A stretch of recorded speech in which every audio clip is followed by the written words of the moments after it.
Si realmente queremos ser felices, tenemos que pagar el precio. La felicidad es realmente algo que se encuentra, es algo que se busca y se encuentra, o es algo que se construye. Obra así, como si vivieras por segunda vez y la primera vez lo hubieras hecho tan desacertadamente como estás a punto de hacerlo ahora. La felicidad es algo que cada uno de nosotros tenemos la responsabilidad de construir todos los días. Te doy la bienvenida al podcast Skills for Happiness, en donde encontrarás herramientas prácticas que te ayuden a incrementar tu nivel de bienestar en la vida y en el trabajo. Soy Jess Malagón, socia fundadora de Sé Bienestar, coach ontológico y maestra en psicología positiva. Arrancamos. Lo que anhelamos los seres humanos no es fama, éxito y fortuna.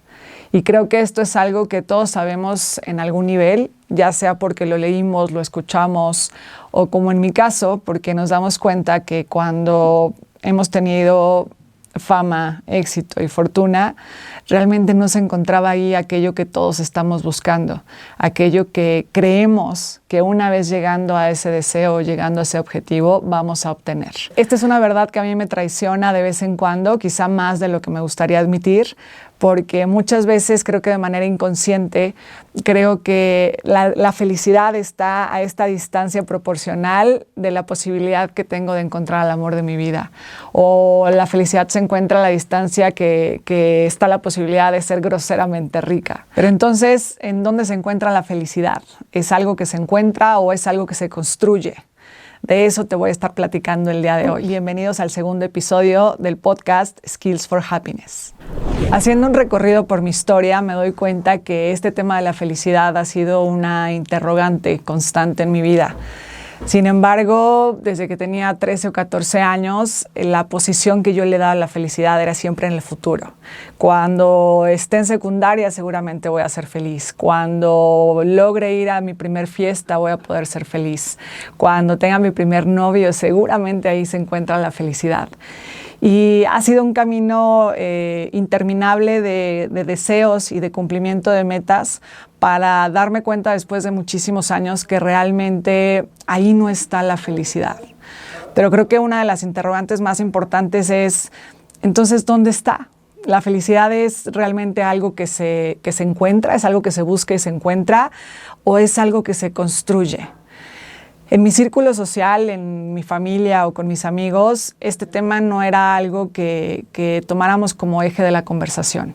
Normalmente no nos sentábamos a conversar, oye, ¿qué tan feliz eres? ¿Qué tan pleno te sientes? Esta, de hecho, es una palabra que yo no escuché ni en mi infancia ni en mi adolescencia. Creo que la vine a escuchar muchos años después, ya preparándome o tomando cursos de desarrollo humano. Hoy te quiero hablar un poco sobre lo que dice la ciencia al respecto de este tema. Si realmente la felicidad se encuentra allá afuera, en algún lugar, o incluso desde la filosofía si se encuentra dentro de nosotros mismos. En mi película favorita, About Time, o Cuestión de Tiempo, con Rachel McAdams, James, que es el padre, le confiesa a su hijo Tim que todos los hombres de la familia tienen este don increíble de poder viajar en el tiempo hacia atrás. Lo único que tenían que hacer era entrar a este lugar oscuro, cerrar los puños, recordar algún instante de su pasado y tenían este don de poder regresar hacia allá. No les quiero spoilear la película porque de verdad está increíble, pero en algún momento de ella, James le comparte a Tim, su hijo, su fórmula de la felicidad. Y le dice, vive cada día como normalmente lo harías, con las presiones, con las preocupaciones de cada día. Pero después venía la segunda parte del plan y le dijo, regresa a vivir cada día, pero esta vez poniendo especial atención en los detalles que hacen que la vida sea linda, incluso aquellos detalles en donde la situación no es tan agradable. Y así me contó su fórmula secreta de la felicidad. La primera parte del plan era que siguiera viviendo mi vida normal, viviendo día a día como cualquier otro.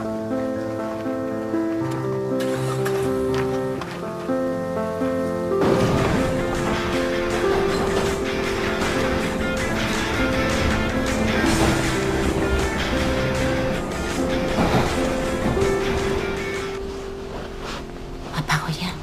Sí. Ha sido un día duro. Pero entonces llegó la segunda parte del plan. Me dijo que volviera a vivir cada día casi exactamente igual. La primera vez, con todas las tensiones y preocupaciones que nos impiden fijarnos en lo bonito que es el mundo. Pero la segunda vez, fijándome. Bueno, papá, vamos a probar.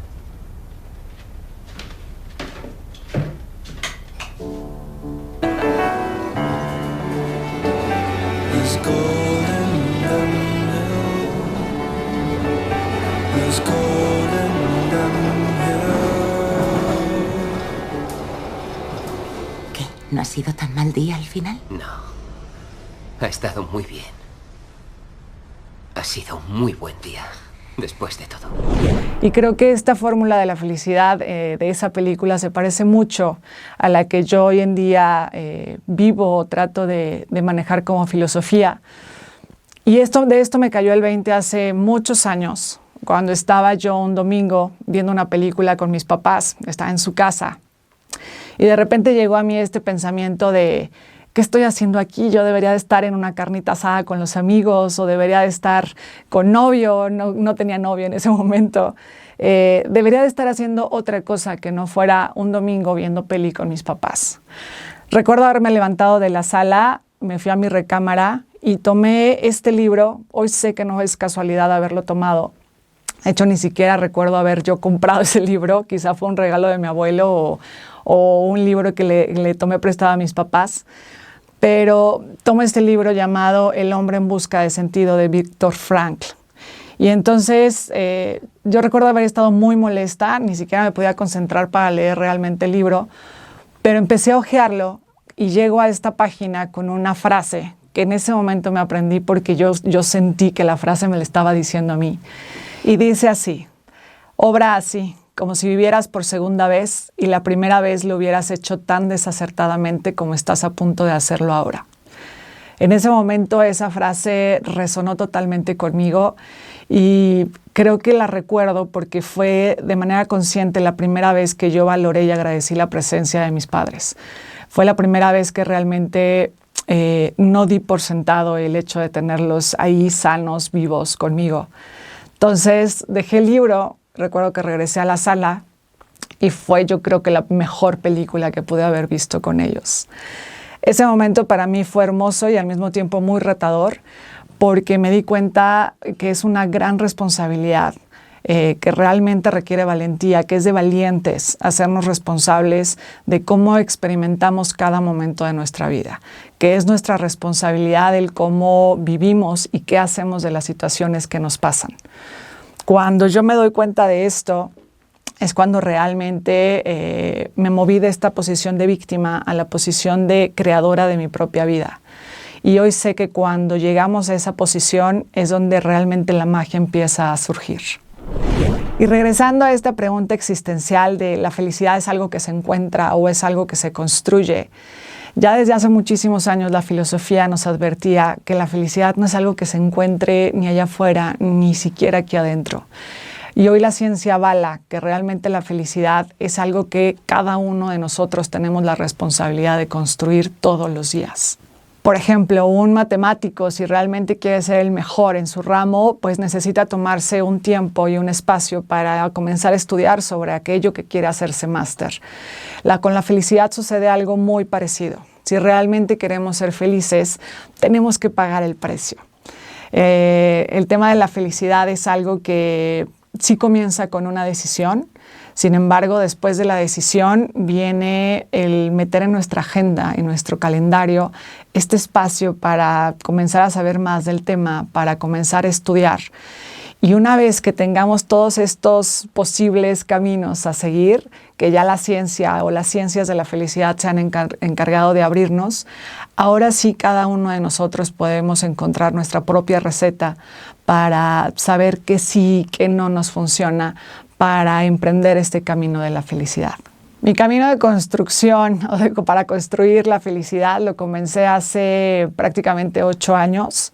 Hace 8 años estaba yo trabajando en un centro de investigación y recuerdo que todos los días, por momentos, no todo el día, pero sí por momentos, recordaba yo lo insatisfecha. No me acuerdo si ya le llamaba yo infelicidad, pero sí lo insatisfecha que estaba. Yo era una de estas personas que confundía la felicidad con alegría o la felicidad con emociones positivas. Hoy sé, y la ciencia nos comprueba, que la felicidad es muchísimo más allá de eso. Entonces, en ese momento me di cuenta que realmente estos momentos o estos instantes que yo pensaba en mi insatisfacción eran minúsculos comparados con las 23 o 24 horas que yo tenía del resto del día. Entonces, en algún momento hice el compromiso, tomé esta decisión de la cual les platico. Hice el compromiso de no levantarme de la sala de mis papás. Salí de trabajar a las 4 de la tarde. Entonces, llego a la sala de mis papás y dije, no me voy a levantar de aquí hasta realmente encontrar qué me apasiona o cuál es mi propósito en la vida. Prácticamente acampé ahí 12 horas. Ya me sentaba, me levantaba, ponía música, quitaba la música. Recuerdo que pasaba a mis papás así como viéndome con cara de ¿y esta loca qué? Pero realmente intuí que necesitaba dedicarle tiempo a eso que tanto estaba buscando. Y les quiero confesar que no fue como la Rosa de Guadalupe, pero sí en algún momento llegó esta idea de ¿y si comienzo a enseñar sobre estos temas que tanto me apasionan? ¿Y si comienzo a hablar sobre metafísica y sobre el poder del pensamiento, sobre cómo las emociones atraen aquello que estamos anhelando? Y en ese momento no sabía cómo, pero tuve total claridad que a partir de ese momento iba a ser yo leal e iba a ser un compromiso conmigo misma de realmente construir aquello que tanto estaba buscando. A partir de ese momento comenzaron a suceder cosas espectaculares. Que mi primer clase, cuando tomé esta decisión, mi primer clase fue con una mesa de Costco y unas cuantas sillas que compré en la cochera de la casa de mis papás. Mis primeros alumnos fueron mis 3 mejores amigas, mi mamá, mi hermana de vez en cuando se colaba y llegaba a alguna clase, mi mejor amigo Mauricio, que en ese momento tenía un tema muy complicado de salud. Y el primer día, lo recuerdo perfecto, el primer día que yo terminé esta clase con ellos, recuerdo que estaba muy nerviosa, no me acuerdo ni siquiera qué les di o si lo hice bien, pero tuve esta sensación que no les podría describir de ya lo encontré. Ya encontré para qué estoy aquí, ya encontré para qué nací. Y a partir de ese momento, todos los días tomaron sentido de alguna manera. Cada dificultad, cada reto que voy enfrentando en la vida, sé que merece la pena porque hay algo más grande que yo que tengo que ir cumpliendo. Y si yo lo encontré, estoy segura que también cada uno de ustedes lo puede encontrar. Las ciencias de la felicidad, en este caso la psicología positiva, nos habla de 2 dimensiones desde las cuales podemos empezar a construir este camino de felicidad. Una de esas dimensiones es la dimensión hedónica, que prácticamente nos habla de que podemos conseguir placer o llegar a estas emociones positivas desde situaciones y factores externos. Para mí, por ejemplo, se trata de comer un delicioso salmón o de degustar una copita de vino, disfrutar con mis amigos, con las personas que amo. Yo sé que esos elementos, esos factores, a mí me brindan placer, me mandan a esta galaxia de emociones positivas. Sin embargo, la parte hedónica es una dimensión en donde las emociones duran muy poco, donde todo es muy breve. Como decía Emerson, es hacernos conscientes de "this too shall pass", esto también pasará. Sin embargo, tenemos esta otra dimensión desde la cual podemos empezar a trabajar. Es una dimensión más sutil, una dimensión un poco más compleja, que es la dimensión eudaimónica.